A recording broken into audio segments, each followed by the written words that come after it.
அஸ்ஸலாமு அலைக்கும் வரஹ்மத்துல்லாஹி வபரகாத்துஹு. அல்ஹம்துலில்லா, இறைவனுடைய அருளால் தொடர்ந்து நம்ம திருக்குரானை ஓதி வரோம். சூரா அல் அன்ஃபால் வரைக்கும் நம்ம ஓதி இருக்கோம். சூரா அல் அன்ஃபாலில் 13 வசனங்கள் நம்ம பார்த்தோம்.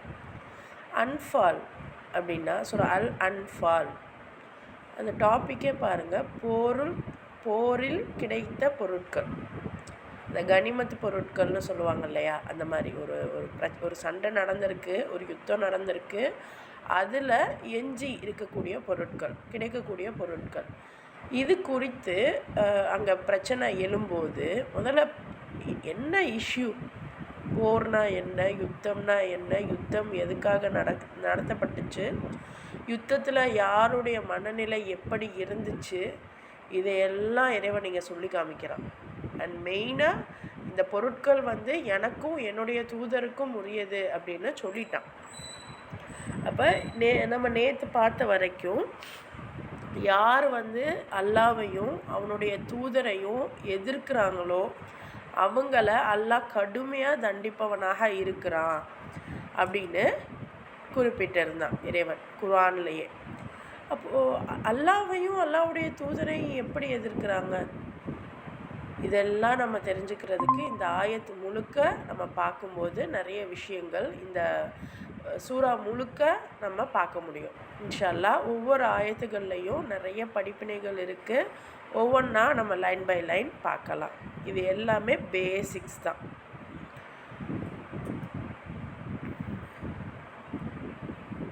இப்போ யார் அந்த மனசில் அந்த ஒரு பயம் இருந்துச்சு இல்லையா, நபி அந்த போரில் இது செய்ய வேணாம் அப்படின்னு சொல்லும்போது யார் என்ன பண்ணாங்க, அந்த யுத்தத்தில் யாருடைய நிலைப்பாடு எப்படி இருந்துச்சு அப்படிங்கிறத அல்லாஹ் ஓப்பனாக இங்கே குறிப்பிட்றான்.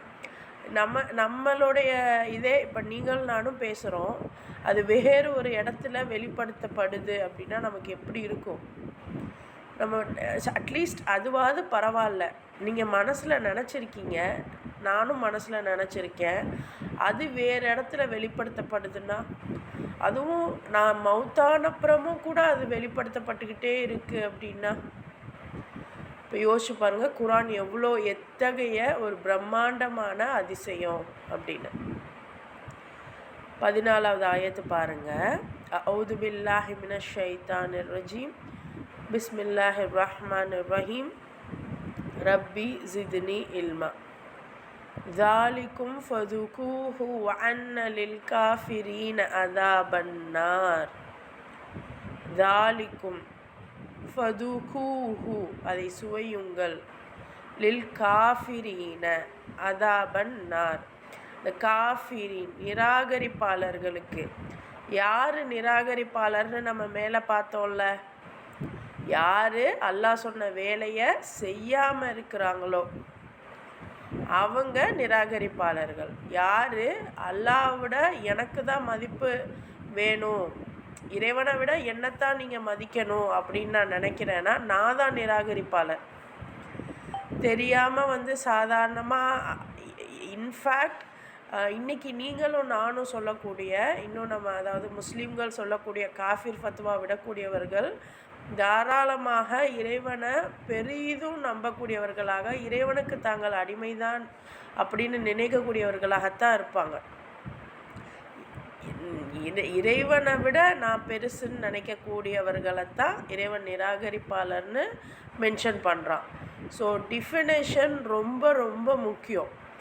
அது என்ன டிஃபினேஷன் அப்படின்னா, ஒரு பெயர் இருக்குது, அந்த பெயருடைய பொருள் எனக்கு இப்போது ஒன்றும் இல்லை, ஒரு கடல் இருக்குன்னு வைங்களேன், கடலுக்கு கடல்னு மட்டும்தான் பேர் இருக்கா?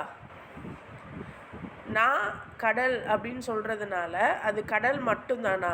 சமுத்திரம்னு சொன்னாலும் கடல் தான் இல்லையா?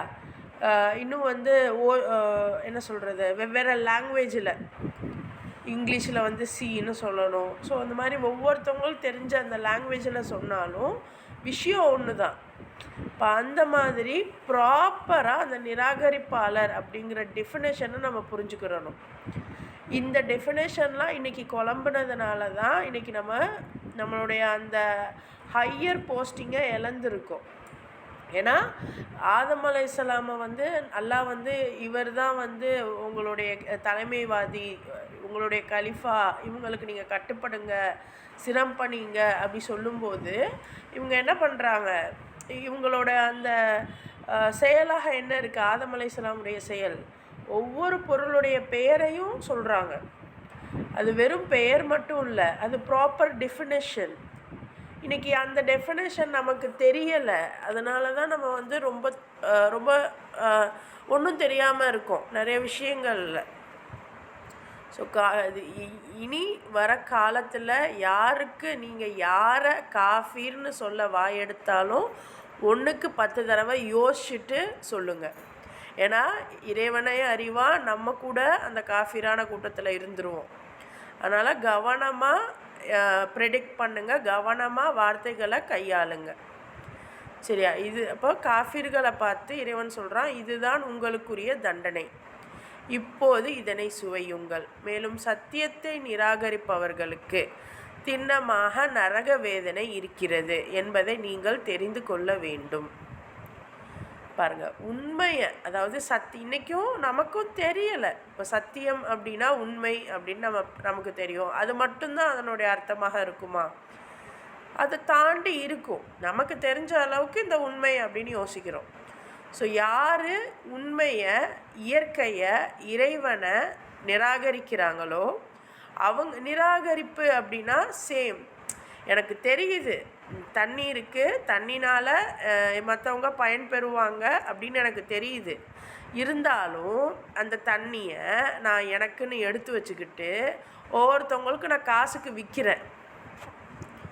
அது சாதாரணமான தண்ணி தான், ஆனால் அதை நான் எடுத்து வச்சுக்கிட்டு நார்மலாக அது அங்கே இருந்தாவே வந்து மக்கள் எடுத்துப்பாங்க. ஆனால் அப்படி இல்லாமல் அதை நான் எடுத்து வச்சுக்கிட்டு அங்கே இருக்கிற அதே மக்களுக்கு நான் அதை கொடுக்குறேன் அப்படிங்கிற ஒன்றுமே பண்ணாமல், எந்த ஒரு ப்ராசஸும் பண்ணாமல். ஆனால் இன்றைக்கி நம்ம மினரல் வாட்டர் பற்றிலாம் பேசணுன்னா அது பெரிய சாப்டர், அதெல்லாம் இன்ஷால்லா இன்னொரு நாள் நம்ம பார்க்கலாம். நான் ஒரு ஒரு பேச்சுக்கு ஒரு எக்ஸாம்பிளுக்கு நான் சொல்கிறேன். ஸோ அந்த மாதிரி எது உங்ககிட்ட இருக்கோ இயற்கையானதை எடுத்து நீங்கள் செயற்கை ஒன்று போட்டு அதை நீங்கள் விற்கிறீங்க அப்படிங்கிறப்ப இதுவே நிராகரிப்பு தானே. சாதாரணமாக அந்த தண்ணி ₹1 கூட கிடச்சிரும், ஏதோ சரி ஏதோ டேக்ஸை கொடுத்து ஏதோ கவர்மெண்ட் இது பண்ணுது, ஏதோ ஒன்று பண்ணு, அந்த ₹1 கிடைக்காது. ஆக்சுவலாக தண்ணி வந்து காசுக்கே கொடுக்கக்கூடாது, அது வேறு. சரி, அப்படி இருந்தாலும் மினிமம் ஒரு ₹1 இருந்தது, இன்றைக்கி ₹25 ₹35 அப்படிங்கிறப்போ அப்போ அந்த தண்ணியோடைய நிலைப்பாடு அப்போ முடிஞ்சு போச்சே, நம்ம நிராகரிச்சிட்டோமே உண்மையை. இயற்கையை நீங்கள் வந்து இயற்கையாகவே வர்றதை விட்டுட்டு செயற்கையாக நம்ம செய்கிறோம் அப்படின்னாவே அது நிராகரிப்பு தான். அல்லாஹ்வுடைய படைப்பில் நம்ம யார் அதுக்கு நம்ம ஒரு இதை கொடுக்கறது இல்லையா? நம்ம வைக்கிற சாம்பாருக்கு அவங்க எப்படி வந்து உப்பு போடலாம், அதே கதை தான். ரைட், அதைத்தான் இறைவனும் சொல்கிறான், சத்தியத்தை நிராகரிச்சிங்கன்னா கண்டிப்பாக உங்களுக்கு நரக வேதனை இருக்குது. இப்போ அடுத்து யா யுஹல்லதீன ஆமனு, இந்த யா யுஹல்லதீனன்னு வந்தாவே நல்லா கவனமாக பார்க்க ஆரம்பிக்கணும். இறை நம்பிக்கை கொண்டவர்களே, இதா லகீதுமுல்லதீன கஃபரு ஸஹ்ஃபன் ஃபலா துவல்லுஹுமுல் அத்பார், நீங்கள் படையாக திரண்டு சென்று இறை நிராகரிப்பாளர்களுடன் போரிட நேர்ந்தால் அவர்களுக்கு புறமுதுகு காட்டி ஓடாதீர்கள். அப்போ இந்த மாதிரி இறை நிராகரிப்பாளரோட நீங்கள் தனியாக போய் சண்டை போடுங்கன்னு இறைவன் எங்கேயுமே இங்கே பேசலை. ஒரு படையாக போய் அவங்களோட சண்டை போட நேர்ந்தால், அப்போ ஒரு படை எப்போ வரும் அப்படின்னா இஸ்லாம், அதாவது இறைவன் சொன்ன முறைப்படியான ஆட்சி வரப்போகையில் அது வரும். நபி ஸல்லல்லாஹு அலைஹி வஸல்லம் காலத்தில் அது வந்துச்சு. இப்போ ரொம்ப நம்ம எல்லாரும் பாரத்துக்கு மேலே பாரம் சுமந்தவர்களாக இருக்கோம். ஸோ இன்ஷா அல்லாஹ் ஈசா நபி வராங்க, மஹதி அலைஹிஸ்ஸலாம் வராங்க அப்படின்னா அந்த டைமில் ஒரு படை போகுது அப்படின்னா நம்ம இன்ஷா அல்லாஹ் இறைவன் நம்மளையும் நம்மளுடைய சந்ததியினரையும் அத்தகைய கூட்டத்தாரோடு சேர்த்து வைப்பானாக. ஸோ அந்த மாதிரி இறை நிராகரிப்பாளருக்கு எதிர்த்து அவங்களோட நீங்கள் போரிட நேர்ந்தால் புறமுதுகு காட்டி ஓடாதீங்க. யோசிச்சு பாருங்க, நம்ம ஸ்கூல் நடத்துகிறவங்க நீங்கள் யாரை வந்து ரொம்ப பா இவங்க தான்ப்பா அப்படின்னு ஸ்கூலெல்லாம் காசு கரியாக போய் நீங்கள் வந்து ஸ்கூலுக்கு அனுப்புகிறீங்க இல்லையா, நாளைக்கு அந்த ஸ்கூல் அந்த போர்டு அந்த எஜுகேஷன் சிஸ்டமில் இருக்கிறதையே இது தப்பு அப்படின்னு வந்து ஏதாவது ஒரு ஃபைட் நடக்குது அப்படின்னா, அந்த ஃபைட்டில் உங்கள் குழந்தையோ இல்லை நம்ம குழந்தையோ இருக்குது அப்படின்னா, இந்த மாதிரியான ஒரு சூழல் நினச்சி பாருங்கள். ஒரு வேளை அது நடந்தால் நீங்கள் முதல்ல அனுமதிப்பீங்களா? உங்கள் குழந்த காலேஜ் படிக்குது, ஆனால் இது இந்த முறை சரியில்லை அப்படின்னு ஒரு போராட்டம் நடக்குது, அதில் உங்கள் குழந்த மெயின் ஆளாக நிற்கிது அப்படின்னா நீங்கள் அனுமதிப்பீங்களா? படிப்பு கெட்டு போயிடும், போய் வேலையை பாருன்னு தானே சொல்லுவீங்களா மாட்டிங்களா? யோசிச்சு பார்த்துக்கோங்க. ஆனால் அல்லாஹ் சொல்கிறான், இறை நம்பிக்கை கொண்டவர்களே படையாக திரண்டு சென்று இறை நிராகரிப்பாளர்களுடன் போரிட நேர்ந்தால், அது எந்த மாதிரியான போராகலமும் இருக்கலாம், அவங்களுக்கு புறமுதுகு காட்டி ஓடிடாதீங்க. இது அன்னைக்கு நபி ஸல்லல்லாஹு அலைஹி வஸல்லம் காலத்துக்கும் பொருந்தும், அன்னைக்கு இருக்கிறவங்களுக்கும் அல்லாஹ் சொல்கிறான், இன்றைக்கும் நமக்கு சொல்கிறான். அப்படின்னா அது என்றைக்கும் இது நமக்கு ஒரு பாடம். எப்போ இது நடந்தாலும் நம்மளும் சரி, இல்லை நம்மளுடைய சந்ததியினரையும் சரி, நம்மளுடைய வீட்டு ஆண்களையும் சரி அனுப்பணும், போங்க போய் பாருங்க அப்படின்னு. அடுத்து பாருங்கள், ஆனால் இன்றைக்கி ஜமாத்துன்னு சொல்லிட்டு அனுப்புகிறோம், அங்கே வந்து தொழுகை ஓதுறது இருக்குது, மாஷா அல்லாஹ்.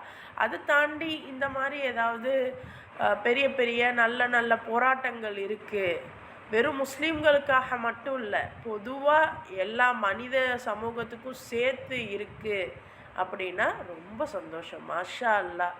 இறைவன் அந்த மாதிரியான ஒரு ஜமாத்தை நமக்கு விரைவில் கொடுப்பானாக. நான் பார்த்த வரைக்கும் எனக்கு கண்ணுக்கு தெரியலை, உங்களுக்கு தெரிஞ்சால் சொல்லுங்கள் இன்ஷா அல்லாஹ். அடுத்த ஆயத்து பாருங்கள், وَمَنْ يُوَلِّهِمْ يَوْمَئِذٍ دُبُورَهُ إِلَّا مُتَحَرِّفًا لِقِتَالٍ أَوْ مُتَحَيِّزًا إِلَى فِئَةٍ فَقَدْ بَاءَ بِغَضَبٍ مِنَ اللَّهِ وَمَأْوَاهُ جَهَنَّمُ وَبِئْسَ الْمَصِيرُ. அந்நாளில் யாரேனும் புறமுதுகு காட்டி ஓடினால், போர் தந்திரத்துக்காகவோ வேறொரு படையுடன் சேர்ந்து கொள்வதற்காகவோ செல்பவரை தவிர மற்றவர்கள் திண்ணமாக அல்லாஹ்வின் கோபத்திற்கு ஆளாகிவிடுவர். மேலும் அவர்களுடைய புகலிடம் நரகமாகும், அது மோசமான இருப்பிடமாகும். எவ்வளோ நம்ம என்ன பார்த்தோம், குரானுங்கிறது நமக்கு வந்து ஒரு போதனை அப்படின்னு தான் தெரியும். அதை தொழுக சொல்லுது, ஓத சொல்லுது, நல்லறம் புரிய சொல்லுது. அந்த நல்லறமை தான் இப்போ தான் ஒரிஜினலே பேசுகிறான். யார் வந்து அந்த டைமில் அந்த காஃபிர்களோட சண்டை போடும்போது புறமுதுகு காட்டி ஓடுறோமோ, அதுக்கு சில எக்ஸப்ஷனும் இருக்குது. எக்ஸப்ஷன் என்னென்னா, போர் தந்திரம், அதாவது அந்த ஏதோ சில விஷயங்கள் இருக்கும். அதாவது இப்போ இன்றைக்கி வந்து நம்ம போரை வச்சு எப்படி பேசுகிறது, போருக்கும் நமக்கும் சம்பந்தமே இல்லையே, தப்பு கணக்கு போடுறோம், எல்லாமுமே போர் தான். இன்ஃபேக்ட் இப்போல்லாம் வந்து நீங்கள் தான் போரை பற்றி சிந்திக்காமல் இருக்கீங்க. ஒவ்வொரு படங்கள் வாயிலாக நம்ம இளைஞர்களை கூப்பிடுறாங்க. இப்போ ரீசண்டாக வந்த ஒரு படம் கூட ஏதோ ஒரு ஒரு ஒரு நான் ஏன் படத்தை குரான் இப்போ எவ்வளோ அற்புதமான விஷயம், அதை அந்த டைமில் போய் நீங்கள் படத்தை பற்றி பேசுகிறீங்க, அப்படி யோசிக்க வேணாம் யாருமே. ஏன் இதை நான் குறிப்பிடுறேன் அப்படின்னா, படம்ங்கிறது வந்து இன்றைக்கி வந்து ரொம்ப பெரிய இம்பேக்டை ஏற்படுத்துது. நீங்கள் ஒத்துக்கலான்னாலும் அதான் உண்மை, மறுக்க முடியாது. படங்கள், அது சோஷியல் மீடியாவில் கொண்டு வரக்கூடிய விஷயங்கள், இதுதான் பெரிய இம்பேக்டை ஏற்படுத்துது குரானையும் காட்டிலும். ஏன்னா குரான் தான் நம்ம படிக்கிறது இல்லைல்ல. அப்போது இந்த இதில் இந்த இப்போ ரீசண்டாக வந்த ஒரு படத்தை வச்சுட்டு நீங்கள்லாம் இந்தியன் ஆர்மியில் சேர ரெடியா அப்படின்னு கேட்குறாங்க. ஒரு பட்டாளமே ரெடிங்குது. ஏன் எதுக்குன்னே தெரியாமல் ஒரு படத்தை மையமாக வச்சு ஒரு கூட்டத்தையே அவங்க ரெடி பண்ண ஆயத்தமாகும்போது இறைவன் சொல்கிறான்,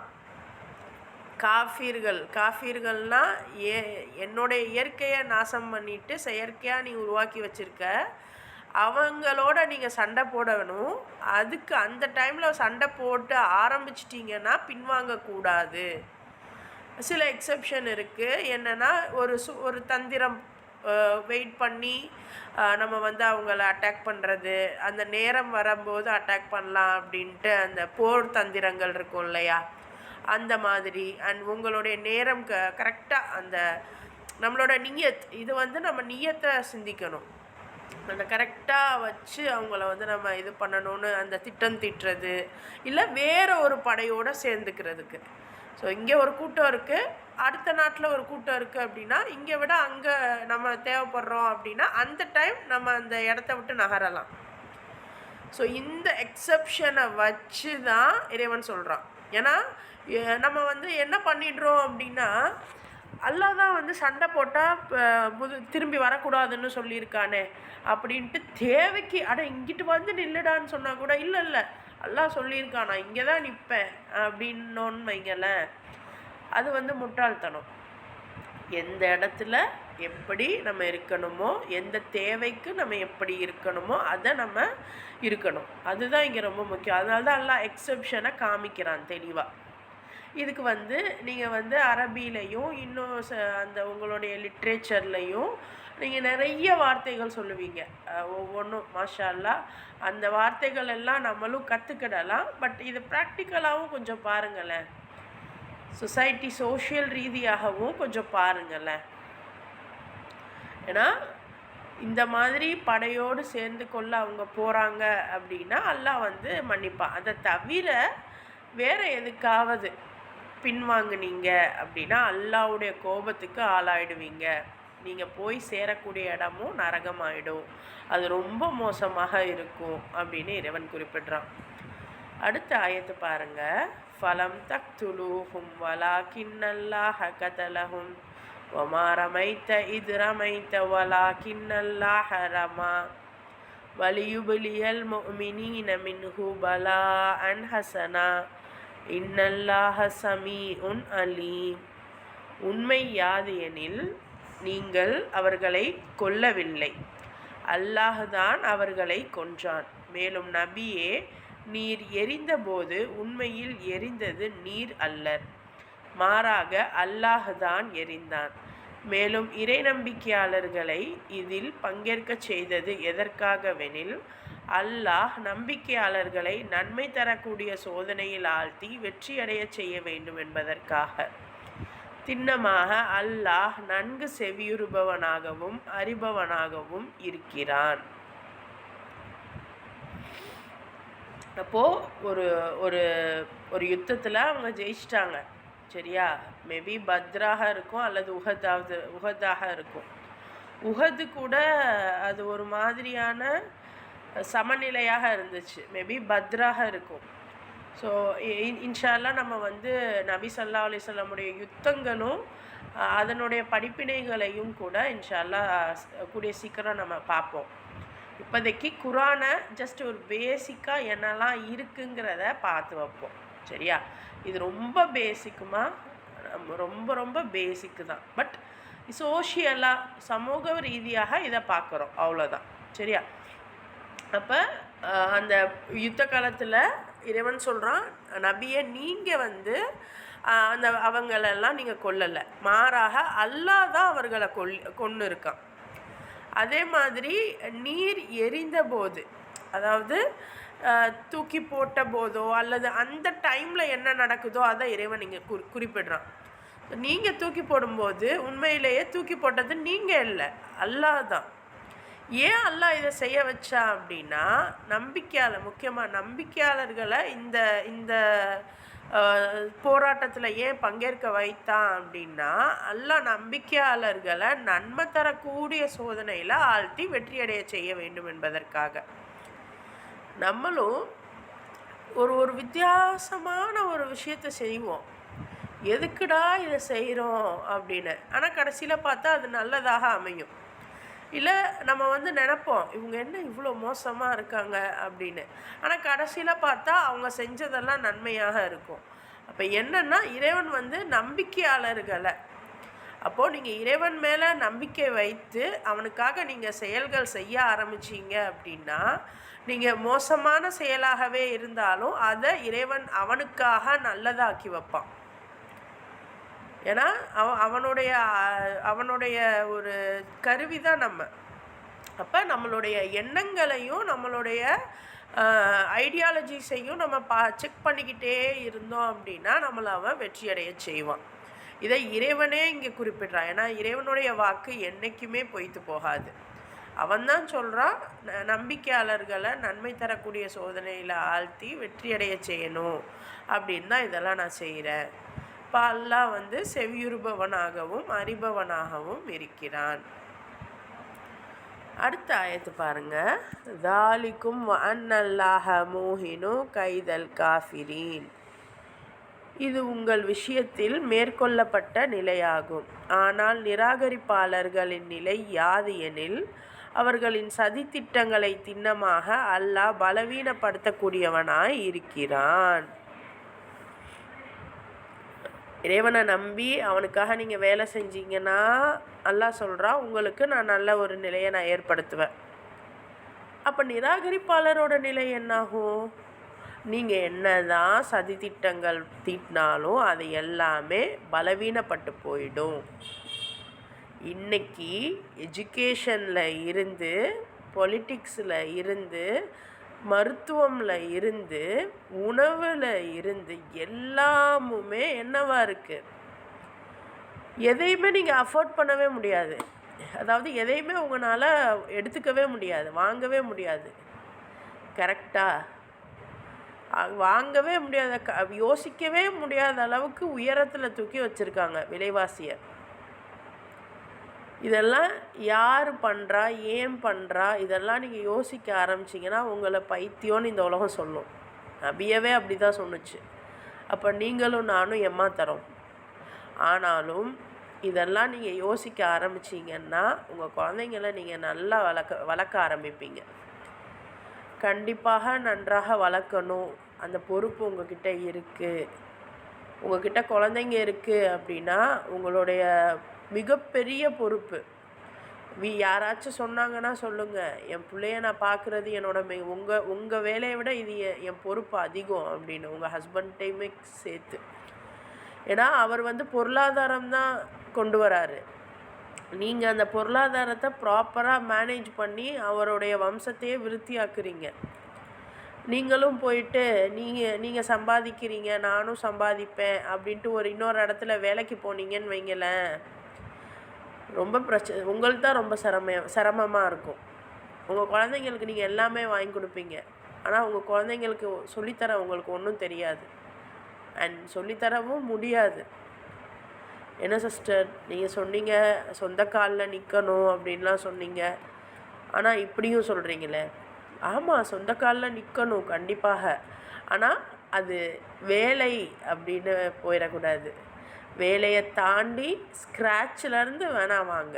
உங்களோட இந்த பொறுப்பு போக ஃப்ரீ டைமில், ஏன்னா கண்டிப்பாக நம்ம ஃபோன் நோண்டாமலாம் இருக்க மாட்டோம். ஃபோன் நோண்டுறோம் அப்படின்னா அப்போ கண்டிப்பாக நமக்கு ஃப்ரீ டைம் இருக்குது. அந்த ஃப்ரீ டைமில் உங்களுக்கு பிடிச்சதை செஞ்சு அதை உங்களுக்கு ஹலாலான முறையில் பணமாக்கிக்க முடிஞ்சால் பணமாக்கிக்கோங்க, அது ஓகே, அல்ஹம்துலில்லாஹ். ஆனால் அதை தாண்டி உங்களுக்கு இறைவன் கொடுத்த அந்த பாரத்தை சுமக்க மறந்துடாதீங்க. இன்ஃபேக்ட் யாருக்கெல்லாம் குழந்தைங்க இருக்கோ அவங்கெல்லாம் இறைவன் உங்களுக்கு கொடுத்த மிகப்பெரிய பொறுப்பை கொடுத்து வச்சுருக்கான். ஒன்றுனா பொறுப்பு கொஞ்சம் கம்மி, 2 3னா பொறுப்பு அதிகம். ஆனால் நம்ம என்ன நினச்சிக்கிட்டோம், பிள்ளைங்க இருக்குது அப்படின்னா அது ஒரு பெருமை இந்த உலகத்தில் நமக்கு. ஆனால் வளர்க்கும்போது தான் நமக்கு கஷ்டம் தெரியும். நம்ம அதுவும் பெண்கள் அனுபவிக்கிறோம். பட் அதை விட நீங்கள் அந்த குழந்தைய வளர்த்து எடுக்கிறத விட அதுக்கு என்ன சொல்லித்தந்து வளர்க்குறீங்கிறது ரொம்ப முக்கியம். ஸோ கொஞ்சம் அதனால் குரானை வந்து கொஞ்சம் கவனமாக பார்க்க ஆரம்பிங்க. புரிஞ்சுக்க ஆரம்பிச்சிங்கன்னா இன்னும் பெட்டராக இருக்கும் இன்ஷா அல்லாஹ். அப்போ நிராகரிப்பாளருடைய நிலை இப்படி தான் இருக்கும். அவங்களுடைய எல்லா சதித்திட்டங்களும் பலவீனப்பட்டு போயிடும். அடுத்த ஆயத்து பாருங்க. இன் தஸ்தஃப்திஹு ஃபகத் ஜாஅகுமுல் ஃபத்ஹ் வ இன் தன்தஹு ஃபஹுவ கைருல் லக்கும் வ இன் தஊது நஉத் வலன் துக்னிய அன்கும் ஃபிஅத்துக்கும் ஷீஅன் வலவ் கஸுரத் வ அன்னல்லாஹ மஅல் முஃமினீன். நிராகரிப்பாளர்களிடம் நீர் கூறுவீராக, நீங்கள் ஒரு முடிவை விரும்புகிறீர்கள் என்றால் இதோ அந்த முடிவு உங்கள் முன் வந்துவிட்டது. இனி நீங்கள் தவறான போக்கை தவிர்த்து கொண்டால் அது உங்களுக்கு நல்லது. அறிவற்ற இதே செயலின் பக்கம் நீங்கள் மீண்டும் திரும்பினால் நாமும் மீண்டும் தண்டிப்போம். உங்களுடைய கூட்டம் எவ்வளவு அதிகமாயினும் சரியே, அது உங்களுக்கு யாதொரு பலனையும் அளிக்காது. திண்ணமாக அல்லாஹ் நம்பிக்கையாளர்களுடன் இருக்கிறான்.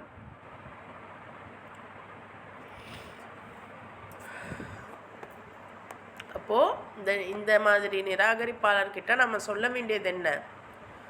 நீங்கள் ஒரு முடிவை விரும்புகிறீங்க அப்படின்னா இதுதான் அந்த முடிவு.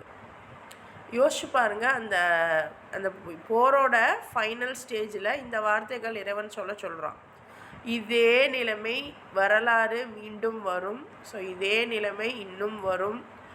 இதே மாதிரி ஃபஸ்ட்டு ஒரு சான்ஸ் கொடுக்க வாய்ப்பு இருக்குது. எப்படின்னா, நீங்கள் இதுதான் உங்களோட ஃபைனல், நீங்கள் இதெல்லாம் விட்டுட்டு நீங்கள் திருப்பியும் நார்மலாக இருக்க முடியுமா? இறைவன் சொன்ன முறைப்படி நீங்கள் இருக்கிறீங்கன்னா இருங்க. ஏன்னா இஸ்லாத்தை வந்து ரொம்ப வந்து ஒரு ப்ரூட்டலான ஒரு ராஜ்யமாகத்தான் சித்தரிக்கிறாங்க. இஸ்லாம் வந்து இஷ்டத்துக்கு எல்லாரையும் வந்து கொன்னாங்க, போரால் தான் வந்து வாளால் தான் வந்து இஸ்லாத்தை பரப்புனாங்க அப்படின்னு. அது இஸ்லாமுங்கிறது மதமே இல்லையே, அது ஒரு வாழ்க்கை முறை. யோசிச்சு பாருங்கள். இப்போ சோழன், பாண்டியன் இவங்கெல்லாம் வந்து சண்டை செஞ்சு அந்த ஆட்சி எடுத்துக்கிட்டு இருந்தாங்க.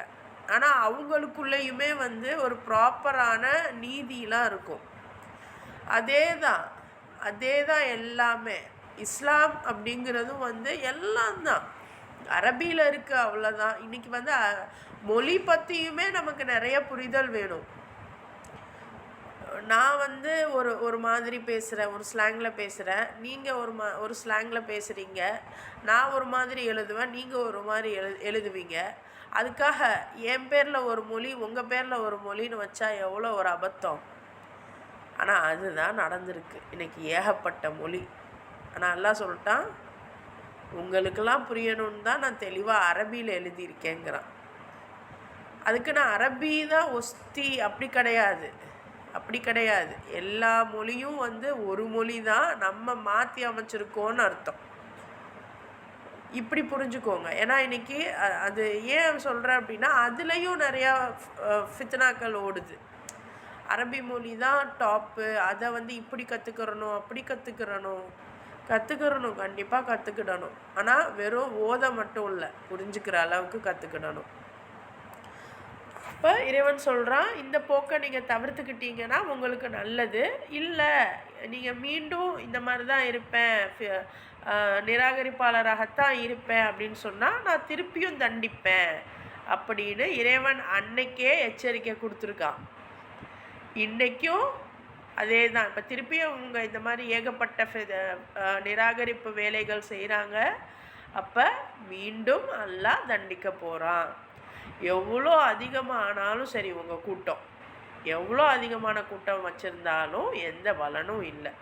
அல்லாஹ் நம்பிக்கையாளர்களோடு தான் இருக்கான். இறைவன் உங்களையும் என்னையும் நம்பிக்கையாளர்களோடு சேர்த்து வைப்பானாக. அடுத்து பாருங்க. யா அய்யுஹல்லதீன ஆமனு அத்தீஉல்லாஹ வ ரசூலஹு வலா தவல்லவ் அன்ஹு வ அன்தும் தஸ்மஊன். அல்லாஹ்வுக்கும் அவனுடைய தூதருக்கும் கீழ்ப்படியுங்கள், மேலும் கட்டளையை செவியேற்ற பின் அதை புறக்கணிக்காதீர்கள்.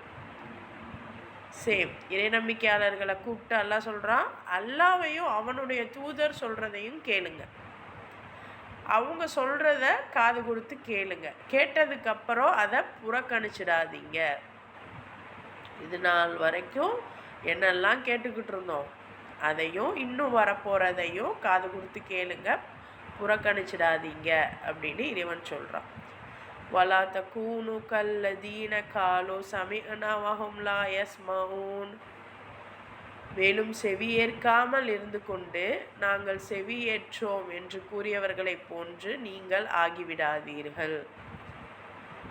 கேட்காம இருந்துட்டு நாங்கள் கேட்டுக்கிட்டோம் அப்படின்னு சொன்னவங்க மாதிரி நீங்கள் ஆகிடாதீங்க. மாஷா அல்லாஹ், இறைவன் வந்து இப்போ குரானை வந்து நம்மளை உட்கார வச்சு ஓத வைக்கிறான்.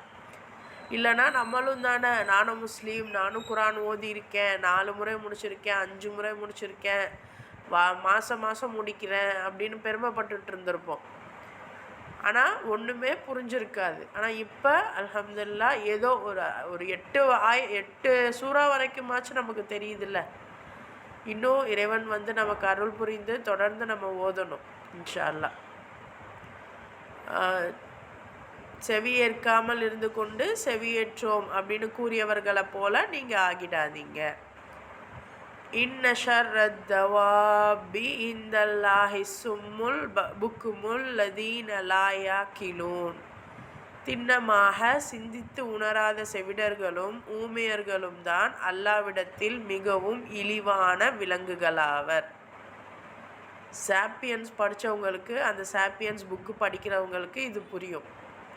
என்னென்னா மோஸ்ட்லி சாப்பியன்ஸ் அப்புறம் ப்ரோட்டோகால்ஸ் இதெல்லாம் படிக்கிறோம் இல்லையா, அவங்களுக்கு இதெல்லாம் புரியும். சிந்திச்சு உணராத செவிடர்கள், மனனம் செய்யாதவங்கன்னு இங்கே பேசலை அல்ல, யோசிக்காத செவிடர்கள். இன்றைக்கும் வந்து நிறைய என்னென்னா, நான் ஃபத்வா கொடுத்துட்டேன் அப்படின்னா நீங்கள் ஏன் எதுக்குன்னு கேட்கக்கூடாது, நீங்கள் வந்து அதை ஃபாலோ பண்ணணும்.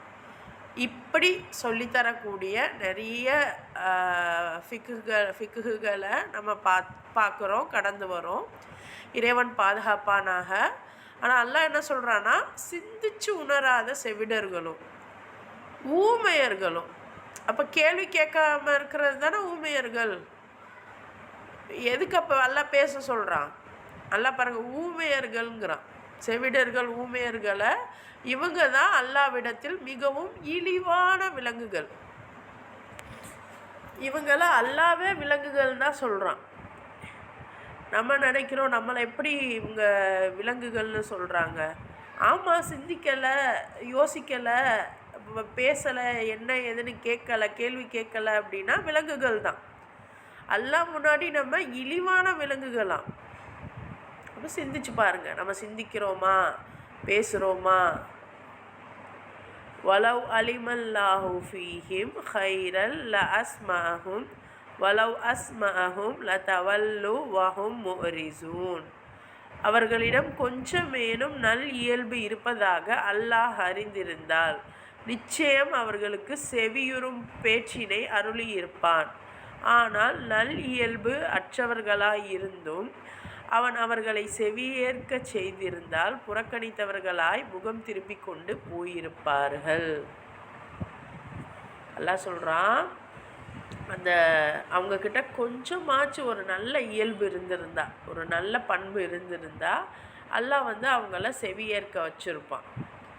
ஆனால் அவங்கக்கிட்ட கொஞ்சம் நல்லியல்பு இருந்தும் கூட அவங்கள செவியேற்க வச்சாலும் கூட இவங்க என்ன பண்ணுறாங்களாம், புறக்கணித்தவர்களாய் முகம் திருப்பி கொண்டு போகிறாங்க. சிலர் வந்து என்ன சொன்னாலும் புரியாது, சிலருக்கு புரிஞ்சாலும் புறக்கணித்து முகத்தை திருப்பிட்டு போயிடுவாங்க. இதெல்லாம் ரொம்ப தெளிவாக சொல்கிறான். இறைவன் பாதுகாக்கணும், மற்றவங்க சொல்கிறத கேட்கணும், அதை சிந்திக்கணும், அதில் சரியாக தவறாங்கிறத நம்ம பேசணும். எல்லாருமே இப்படி தான் இருக்கணும். ஸோ இப்போ செஷன் முடியுது அப்படின்னா என்ன கவனிச்சிங்க அப்படின்னு கேட்கும்போது நீங்கள் சிந்திச்சு அதை பதிலை சொல்லணும். அதுதான் வந்து கரெக்டு. நம்ம பேசாமல் இருந்தோம், மேபி நானும் சில தவறுகளாக சொல்லலாம். நானும் மனுஷி தான், உங்களெல்லாம் விட அனுபவ ரீதியில் ரொம்ப குறைவான அனுபவம் கொண்டவர் தான். அப்படிங்கிறப்ப சில தவறாக கூட சித்தரிப்புகள் சொல்லலாம். சில விஷயங்கள் வந்து கொஞ்சம் புரியாமல் இருக்கலாம். எதுவாக இருந்தாலும் நீங்களும் உங்களுடைய கருத்துக்களையும் நீங்கள் தெரிவிக்கணும். எல்லாம் சொல்கிறான்ல, அவங்க வந்து ஊமையர்களாக நான் ஆக்கிடுவேன், ஊமையர்களாக இருப்பாங்க. அப்படி இருக்கக்கூடியவங்க தான் கால்நடைகளை விட கேவலமாக இழிவாக நான் பார்ப்பேன் அப்படிங்கிறான்.